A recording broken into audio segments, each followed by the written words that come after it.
ఒకప్పుడు ఒక ప్రశాంతమైన అరణ్యంలో ఓ మహాత్ముడు తన ధ్యానంలో మునిగిపోయి ఉండేవాడు. ఒకరోజు ఓ చిన్న ఎలుక పరుగెత్తుకుంటూ వచ్చి సాధువు పాదాల దగ్గర వణుకుతూ నిలబడింది. స్వామీ, దయచేసి నన్ను కాపాడండి. ఒక పిల్లి నన్ను వెంటాడుతోంది. నేను చాలా చిన్నవాడిని, దానిని ఎదుర్కోలేను అని వేడుకుంది. సాధువు ఆత్మీయంగా నవ్వాడు. తన మంత్రబలంతో చేతిని ఊపగానే ఆ ఎలుక ఒక్కసారిగా పెద్ద పిల్లిగా మారిపోయింది. పిల్లి తన కొత్త రూపాన్ని గర్వంగా చూస్తూ అడవిలోకి ధైర్యంగా నడిచిపోయింది. కాని కొన్ని రోజులకు ఓ పెద్ద కుక్క భయంకరంగా మొరుగుతూ పిల్లిని వెంటాడసాగింది. మళ్లీ ఆ పిల్లి సాధువుని వద్దకు పరుగెత్తుకుని వెళ్లి, స్వామీ, కాపాడండి, ఇప్పుడు కుక్క నన్ను చంపేయబోతుంది అని భయంతో మొరపెట్టుకుంది.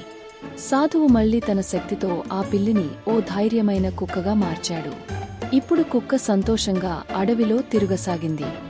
ఆనందంగా ఉన్న కుక్కకు కొన్నాళ్లకు ఓ భయంకరమైన పులి ఎదురైంది.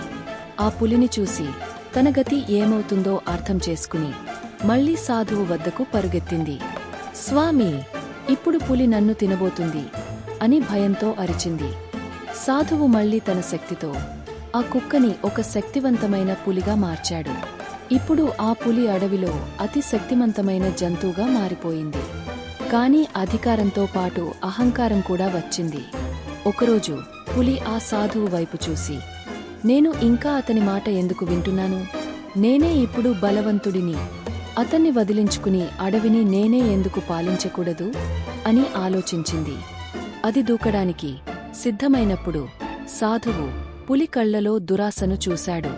అతను, నువ్వు ఎక్కడి నుండి వచ్చావో మర్చిపోయావు అని నిట్టూర్చాడు.